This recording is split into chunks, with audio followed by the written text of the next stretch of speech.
I've got a bit of an agenda so that we have a little bit of a roadmap. Intros, a bit of a story. We'll go into business risk and cyber risk. Then we'll look at cybersecurity as a business. And then we'll look at a few examples to see whether we think cyber risk is business risk. And then we'll attempt to pull the thread through. Without much ado,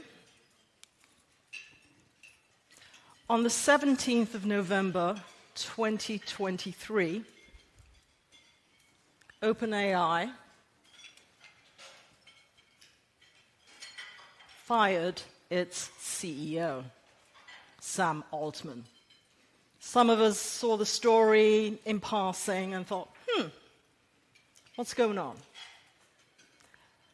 Apart from Sam, then Greg Brockman was next. He was booted off the board, and he decided to resign. Then we get an interim CEO, Mira Murati. On the 18th of November, little rumblings here and there. Employees started saying, if Sam doesn't come back, we're leaving. Fast forward to the 19th of November. Then we saw a lot of movement in lots of companies posturing. Do we partner with OpenAI? Do we come up with a different startup? Etc., etc. On the 19th of November, a memo started circulating with 700 employees having signed that memo to say, if Sam Altman is not returned and the board isn't dissolved, we will leave. Fast forward the 20th of November, Microsoft turns up. What happens next? Sam Altman is immediately hired into Microsoft. Technologists, their ears perk up. What is going on? So, Mr. Altman, and then Greg Brockman as well, also invited into Microsoft, and the OpenAI employees who would like to join Microsoft, come ye and join us. Fascinating. What in heaven's name is going on in this environment at this point in time? More movements. The employees were ready to go. What happens next? Emmett Shear emerges, now being appointed as the next interim CEO of OpenAI. So the fundamental question was, why is Microsoft interested in OpenAI? Had already invested $13 billion. So we all know why Microsoft was now interested in OpenAI. But I continue to ask my questions, which was, how do you get a job this fast? Cool. Then what happens on the next day? Sam Altman is back as CEO in OpenAI. Crisis averted. Question to all of you, is that a business risk?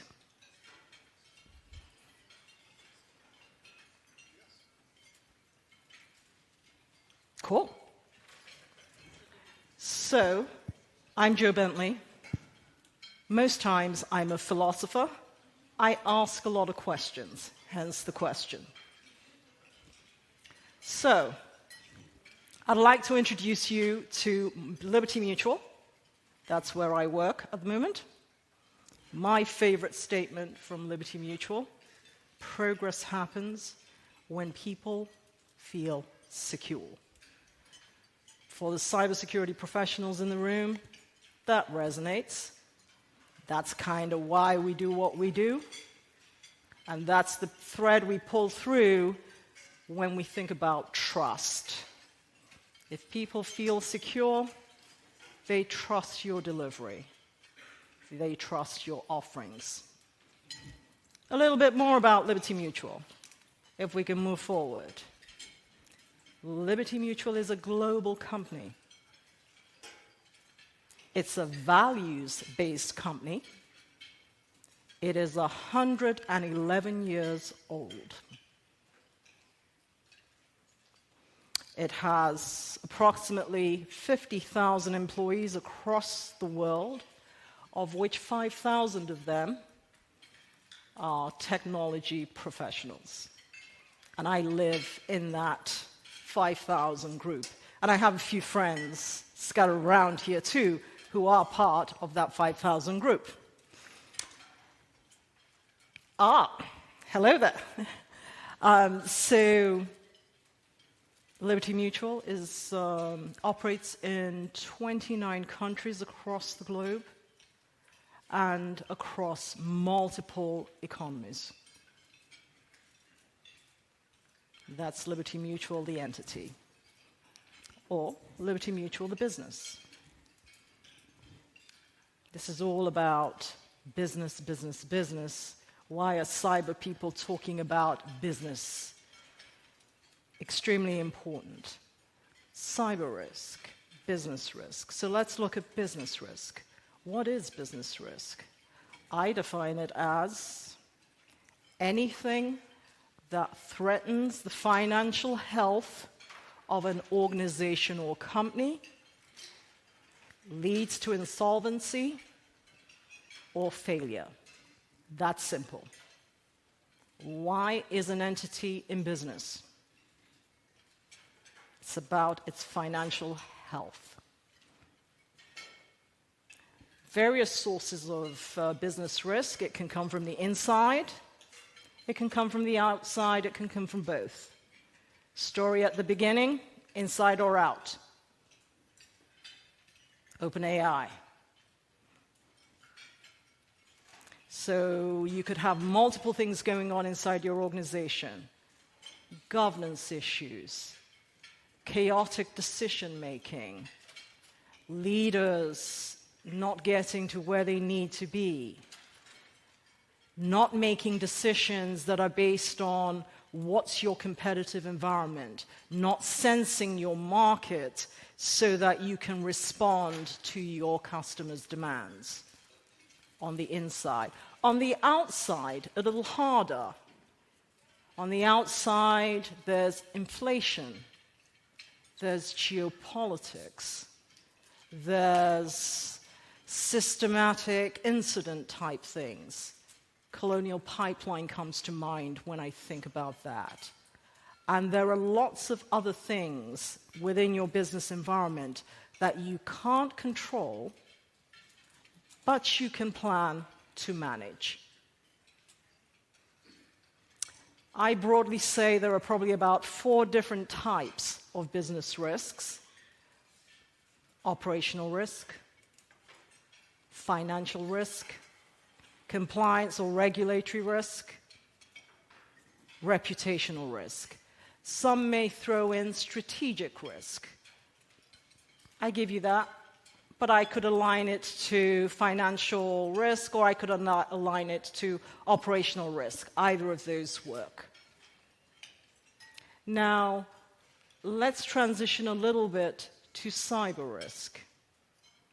Cyber risk sits within a business, within an organization. We get a bit geeky with our cyber risk-related stuff. Look at our definition. We've got the triad playing a prominent role in our definition. It's tech-heavy. But cyber risk doesn't sit on its own. It sits inside the organization. So when we're thinking about it, there's the construct of a business that we must absolutely consider. What is cyber risk? It's effectively anything, just like with our business risk, that impacts our information assets and could create an adverse condition to either compromise or do whatever it is that any of us in cyber know quite well. Your cyber risk manifests in the digital part of your business operation. Not talking about cyber threats, I'm talking about the risk itself now. It has to be in the organization. It's inside the organization. So when we think about it, we must think about it in the constructs of the business entity. And in the same light, we could be impacted internally or externally, but most times it's within the digital ecosystem that we see our cyber risk. Yes, it manifests physically, but it's more or less within. So if there is a lot of conversation about cyber risk being within the business, let's take a look at what the cyber business actually is. We tend to forget it is about dollars and cents. Yes, we play with our toys. We've got a lot of tech partners in the room as well. The bottom line is, it is about dollars and cents. I look at cyber from about 4 dimensions, I would say. I'm not going to talk about cybercrime. We all know about it. It's a business. Anyone feel cybercrime is not a business? Anybody? It's a business. I'll look at cyber the program, cyber the business, and cyber the mitigant. All of these elements pull together to become what we know as CyberSecurity. Let's look at the program. What's a cyber program? Or what's the purpose of a cyber program? The only purpose of a cyber program within a business is to reduce the level of risk. That's its job. I can throw as many firewalls, as many zero trust solutions. Its job is reduce my cyber risk footprint. That's it. And our business environment invests in that proposition for us to build out the program with us understanding what our assets are, what we need to protect, what we need to secure based on our business. Not based on everything else that's around us. What assets does your business have? Why are we securing them? And for what purpose? Ultimately, what we are trying not to do is impact our business's financial health. You could ask me the question, you could counter and say, I'm a not-for-profit. I don't have to worry about that. I would contend that the donations say otherwise. If you spend as much time trying to get donations to run that business, it is a business, a different type of business, but still a business. So, cybersecurity, its goal is to protect the assets and design solutions that do that. So when we present ourselves within an organization, we come in the form of controls and standards. That's how we do it. And as a result, we get a budget to do that we have to justify. So looking at the graph there, you'll notice across multiple sectors, there's variability, size, asset type, segment, determines what your budget is, but it's always a percentage of your IT budget. So the average is about 11+% at this point. If we went to private equity or venture capitalists, their budgets are much higher. Anyone know why? You pick up the company, you tidy it up, ensure that it's not impacting the rest of your portfolio, invest appropriately, secure that particular part of your portfolio, and then maybe release it or keep it. Of the 11% or so that the CISO has, please don't go looking for them to ask them to buy something else. Of that 11%, about 38% of it is about people and benefits. So they don't really have a significant amount of money that they have to spend on all of the fancy tools. So they've got to understand the problems they're solving so that they can invest wisely. Why? Because the board is going to talk to them about it, and they do have to justify their spend. So that's cyber, the program. Normally we think about controls. It is still about the money. We need the money to take care of our controls. We need to be able to solve problems, etc., etc. The market. Ooh, we've got some stakeholders in the room and we've got some partners in the room. Look at the cyber market. These are the tools and services we pick up, a sampling, where we spend our money, and we have business partners, vendors, and relationships that we spend the money with. And we spend them on a multitude of things, depending on where your program is. It could be technical, or it could be services, or it could be a bit of both. But look at the predictions for the end of this year coming out of Gartner. 188 billion. Do we still think cyber risk is just a tech thing? Anybody? This is the cyber market. And it's predicted to grow about 14% next year. And then if we look further out, a CAGR of 10.4% growth leading up to 2028. Can we say cyber risk is just that? So this is cyber the business. This is a snapshot of that. Now let's even look at cyber the mitigant. This is where we live, some of us in this room. Look at this market. This is where we are going for cyber insurance. This is the cyber market. 10 years ago, it was a $10 billion market. This year, $15 billion. Projections in the next 10, $100 billion. Give or take. What's happening here? Look at the big bubble. It's reflecting what's going on within our technical ecosystem. We've heard about AI. We're hearing about the interconnectedness of our ecosystem. And we understand the complexity. There's IoT.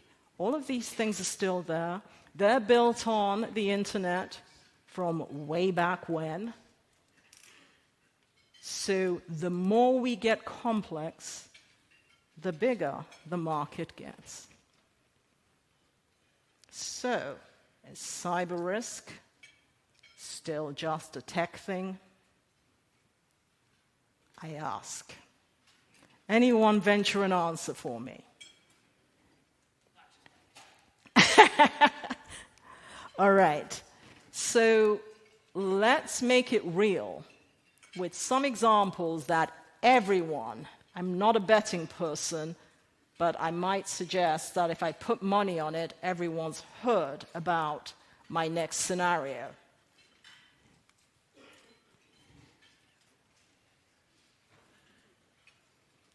And for this, I might step down and probably sit over here so that I can see what you're seeing, and we can all go through this together.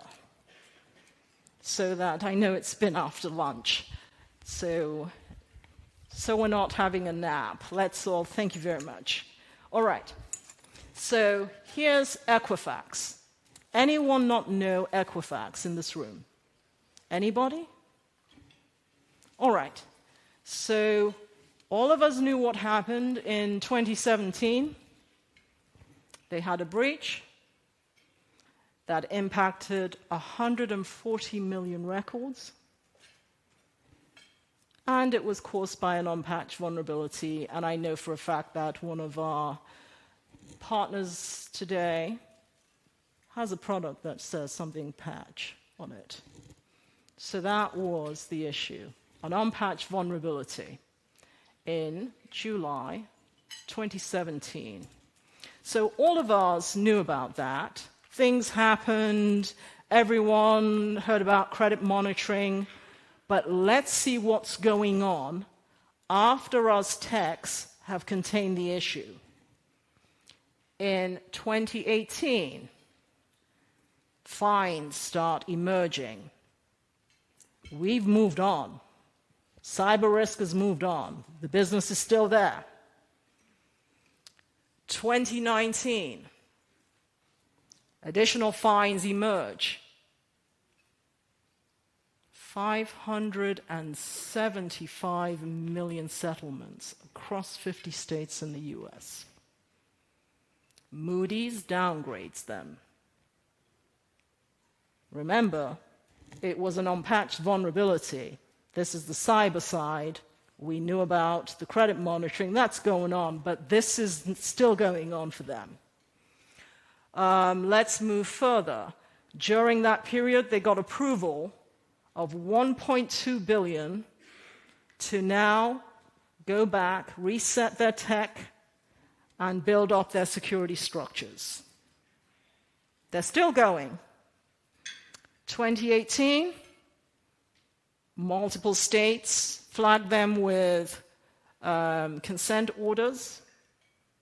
In case you don't know what a consent order is, the feds are now on your case on a quarterly basis. You have to report in everything you're doing to ensure you've got the right governance structures in place. Still open. Oh, it's still going. In 2020, look at what's happening to them as well. More fines. They're still paying. We've moved on. Cyber risk has moved on. They're still paying 2020.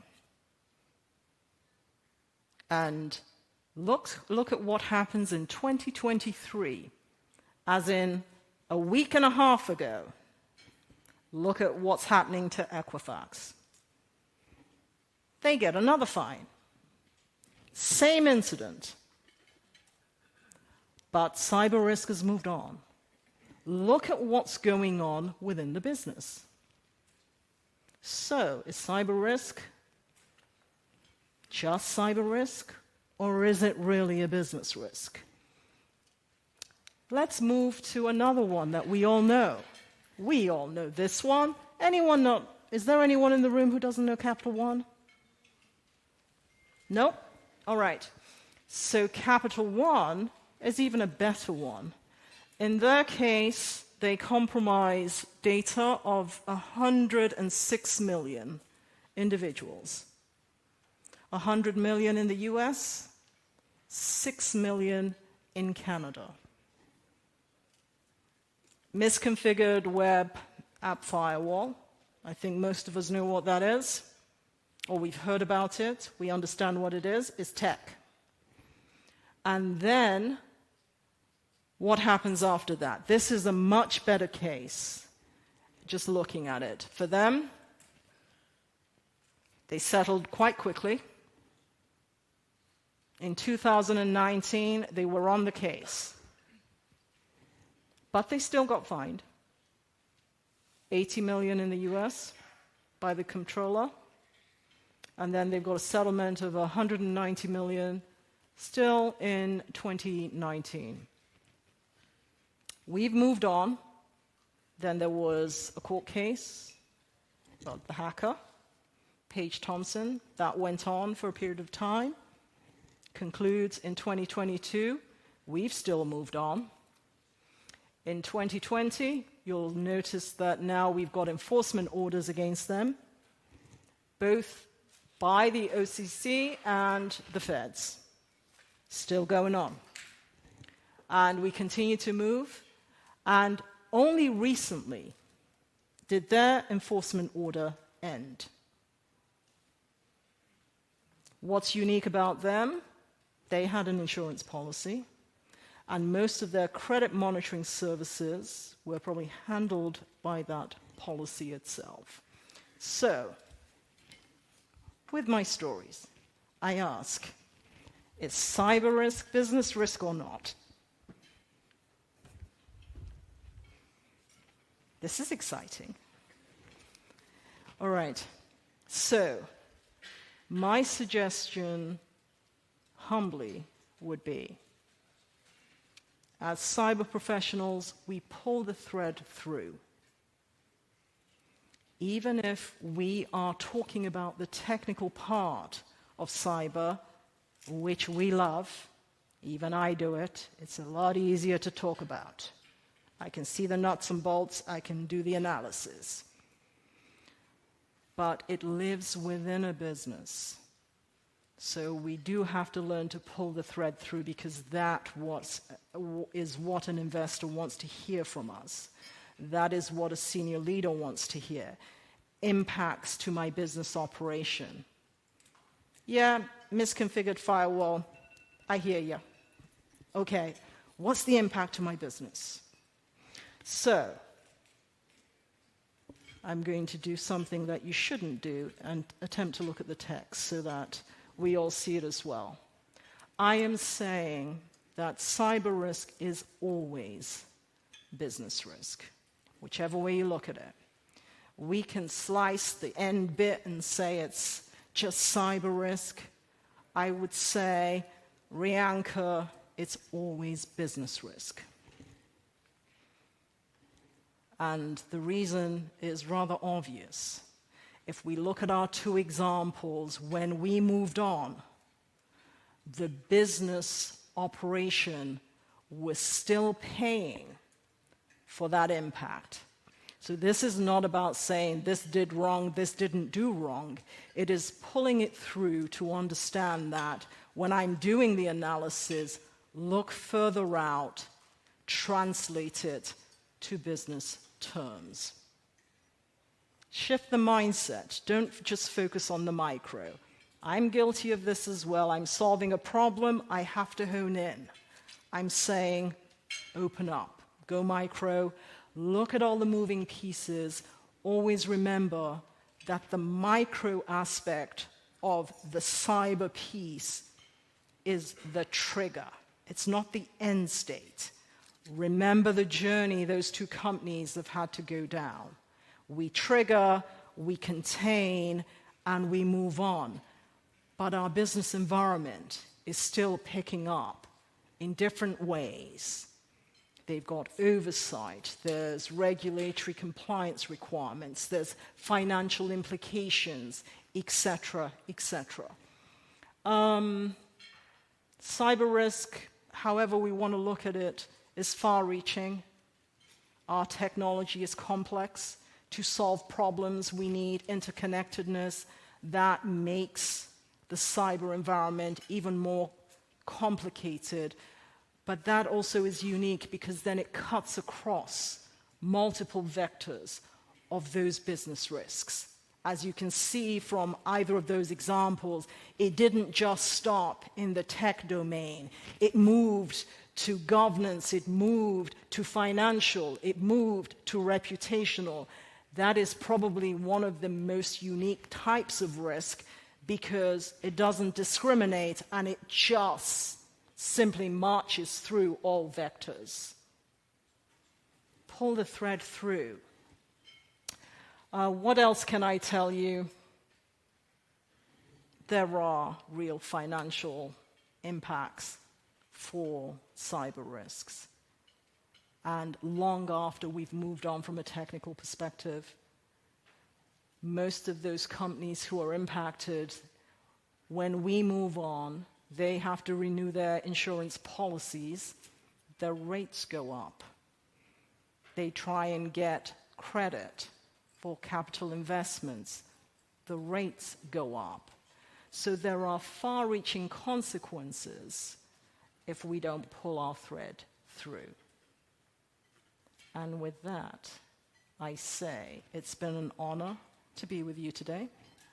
Thank you very much.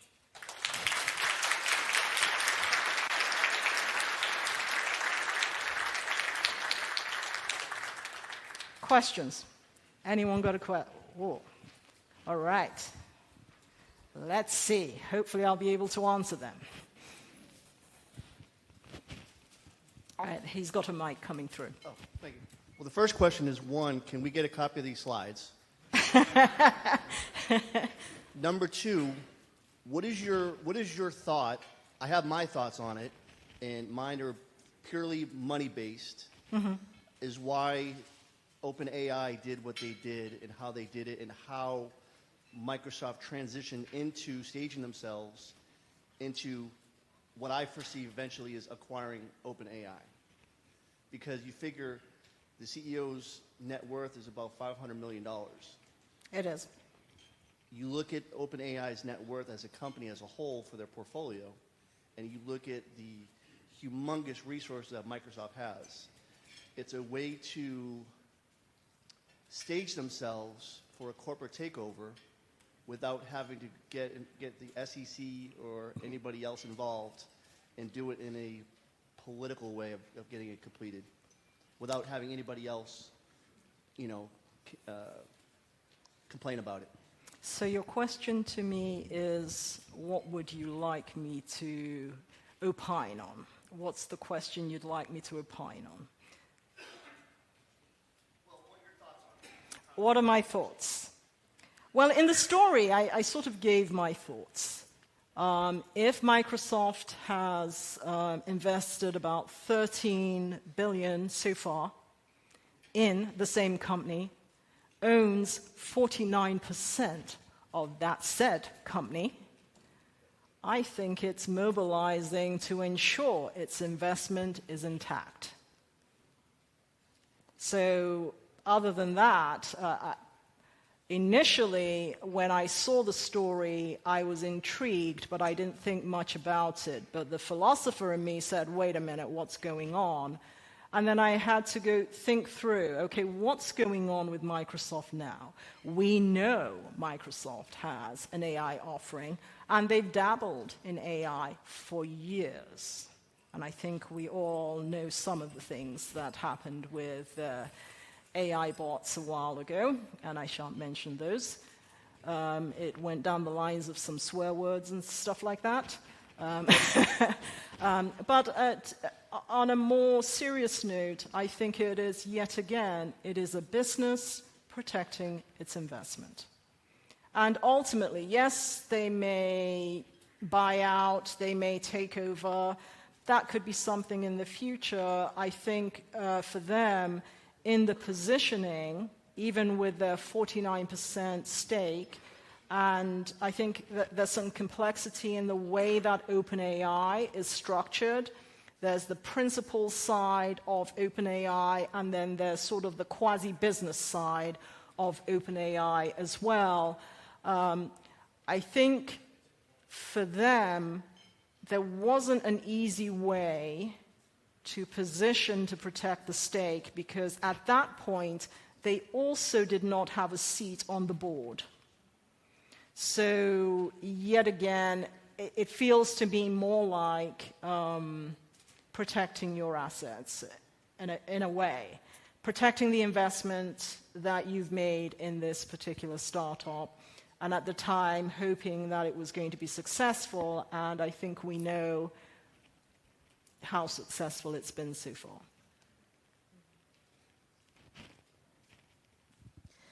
Hi. Thank you very much for your presentation. This is not necessarily speaking to the meat of your presentation, but more the point that you made towards the end, just around insurance premiums.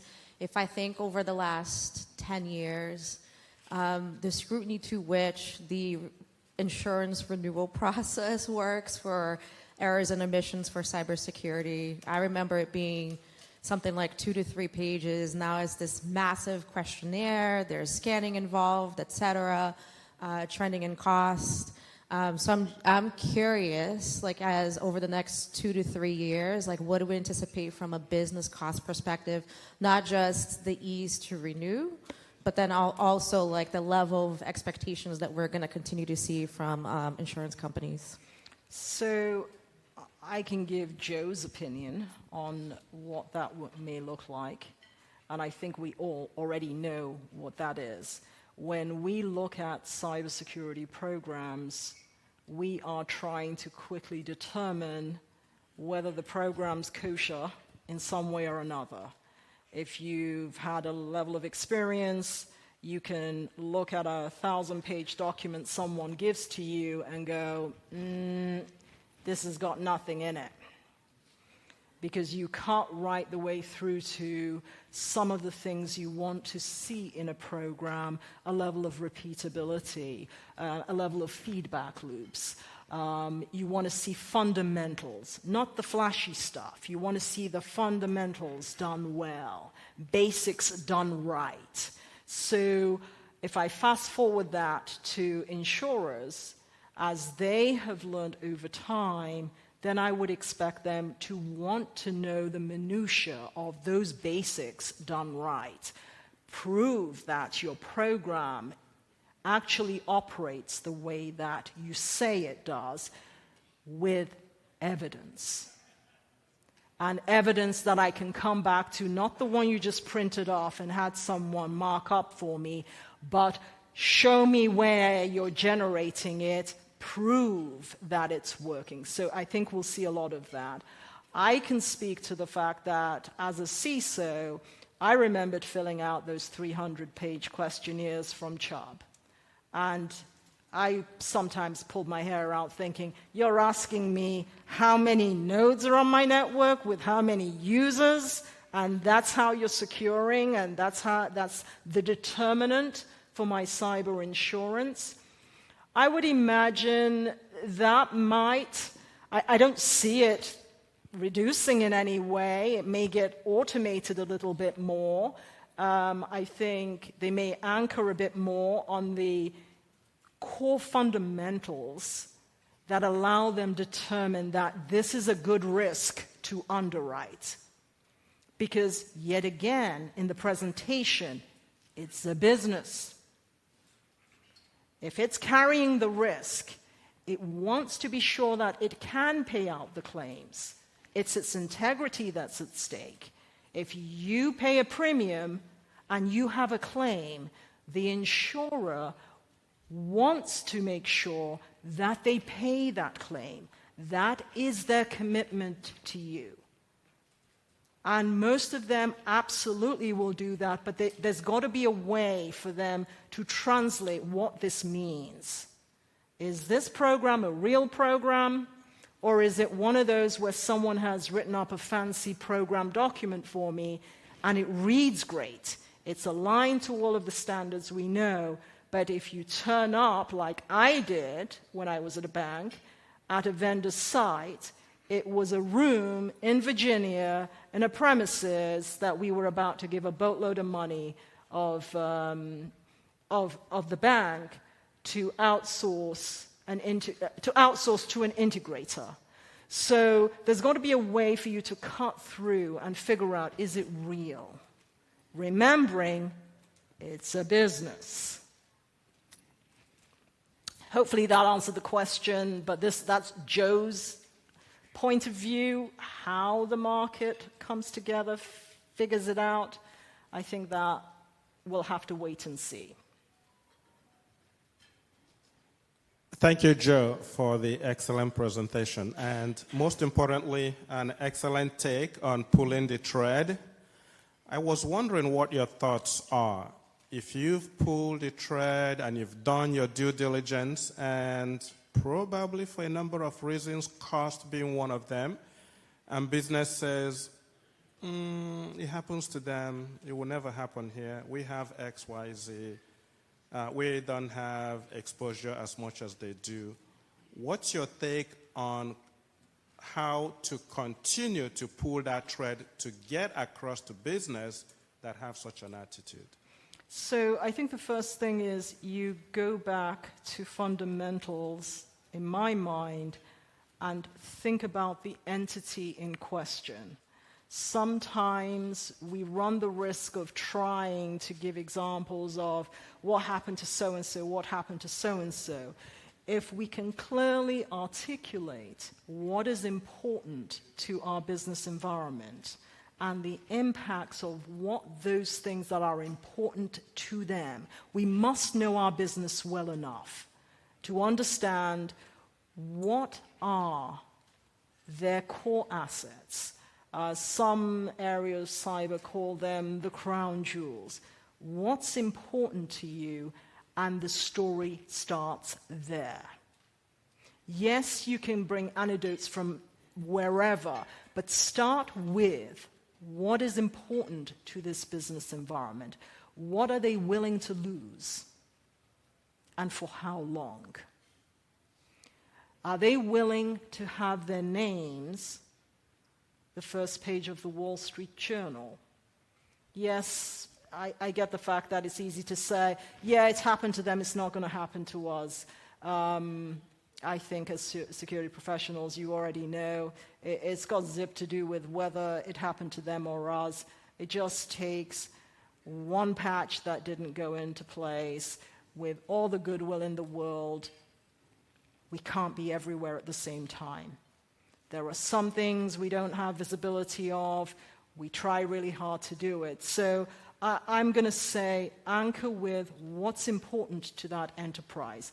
Understand the business well enough that you can talk to them about their business and what this means to their bottom line. Not what everyone else is doing, their bottom line.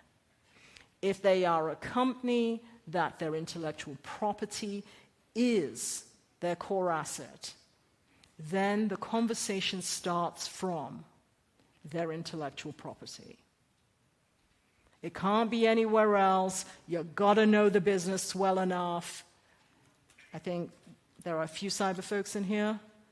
I think there's often a statement that's made, and it's fairly simple. You can't protect what you don't know. And in reality, when you make that statement, it is so simplistic that the impact of the statement doesn't resonate till you are really trying to solve a problem where you didn't know what that was and you didn't apply the right controls to protect it. But to me, that statement has always rung true, and I say go back to what makes that organization tick. You start the conversation there. And I wouldn't go in with FUD either. It's facts. This is the implication, and anchor also with what's important to them from a financial perspective. It's not there are 500,000 vulnerabilities. That's not going to change. So how does it impact them? Why should they be interested? It's about their assets.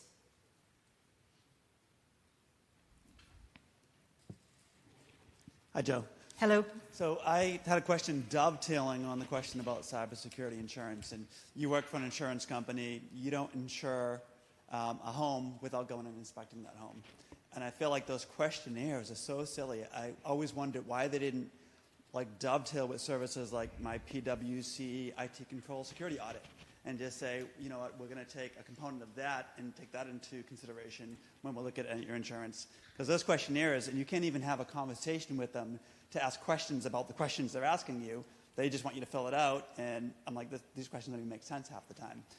So I feel like there could be an industry that's providing the audits for the insurance companies or just already dovetailing on services that are already there. This seems like makes sense to me, and I just wanted to know what your thoughts were on that. So I'm going to refer back to the cyber insurance industry. If I go back to 2013, it was a $10 billion industry. The two examples that I showed, 2017 and 2019. So we're looking at the cyber insurance industry in its infancy. It was $10 billion. Today, or this year, it's about 15 billion at this stage. So what I would say, like any other learning being, is the industry itself is growing. It is learning. And what I think will happen looking forward is they will begin to look for ways to simplify, automate, and begin to get to just the core fundamentals they need to underwrite a policy. I think cyber has a way of being fairly complex, and as we know, sometimes it's really hard for us to explain the thing that we want people to know, and we sort of get to, trust me, I'm saying this thing is bad, but we can't explain it well enough so that it resonates with the individuals to understand the implications of what it is.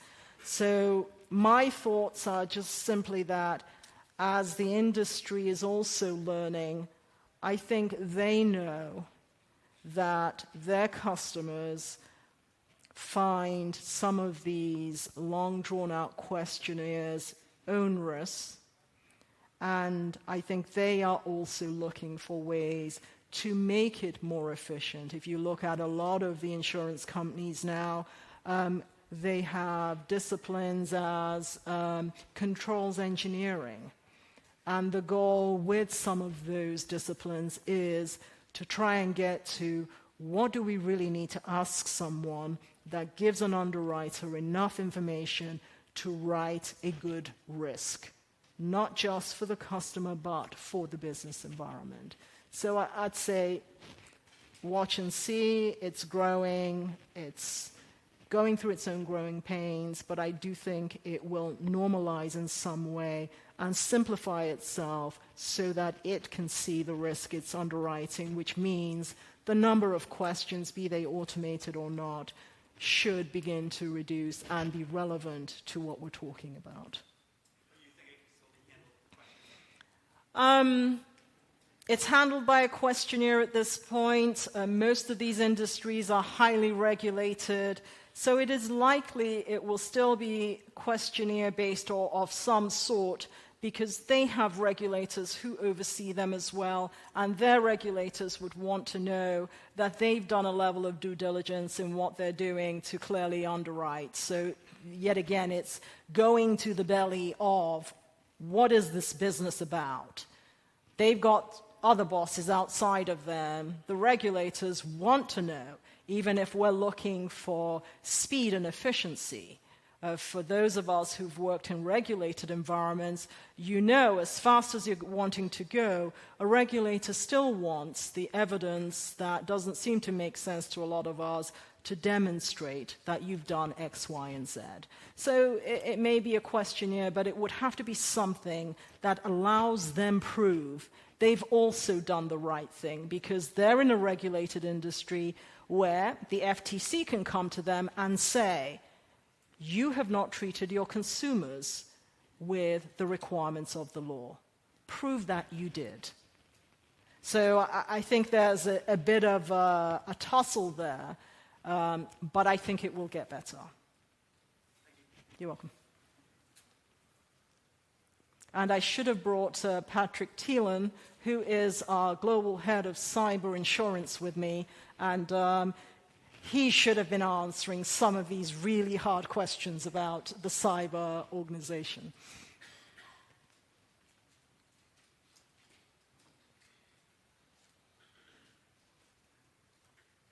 I think we are a wrap. It has been a pleasure. Thank you very much.